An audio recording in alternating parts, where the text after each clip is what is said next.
خواتین و حضرات، انفیکشن کنٹرول سوسائٹی آپ کی صحت کے لیے، آپ کی آگاہی کے لیے مختلف مضامین آپ کی سماعت کے لیے پیش کرتی ہے، جس میں ہم بتانا چاہیں گے کہ زچگی کے مسائل کیا ہیں اور اس کے دوران کس طرح ان سے بچا جا سکتا ہے۔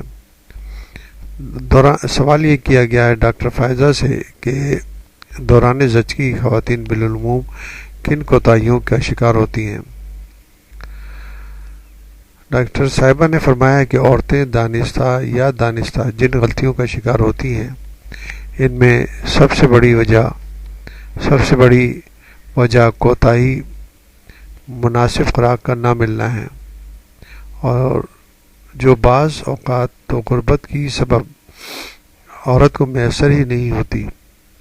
2011 کی ایک رپورٹ کے مطابق 17 کروڑ 88 لاکھ پاکستانیوں میں سے 5 کروڑ افراد انتہائی غربت اور افلاس کی زندگی گزارنے پر مجبور ہیں، اور انہیں زندگی کی کوئی بنیادی سہولت بھی میسر نہیں۔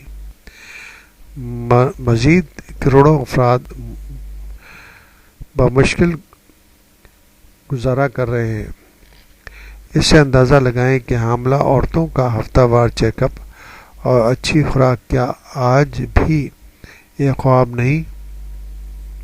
عورتوں کو دوران حمل دگنی خوراک کی ضرورت ہوتی ہے۔ اس کے برعکس وہ صرف خوراک ہی نہیں کے لیے نہیں ترستی رہتی۔ اس دوران عورتوں میں زنک، کیلشیم اور آئرن کی طلب بڑھ جاتی ہے، جبکہ پوری خوراک نہ لینے سے ان میں خون کی کمی واقع ہو جاتی ہے، جو آگے چل کر مزید پیچیدگیوں کو جنم دیتی ہے۔ ایک طرف تو غریب عورتوں کو کھانے کو نہیں ملتا، اور پھر انہیں اپنے حصے کا کام کاج بھی کرنا پڑتا ہے، جبکہ دوسری طرف خوشحال طبقے کی خواتین ایک تو ضرورت سے زیادہ اپنا خیال رکھتی ہیں اور اس پورے عرصے کے دوران سہل پسند زندگی گزارتی ہیں، تو طبی نقطہ نگاہ سے یہ دونوں انتہا خطرناک ہیں۔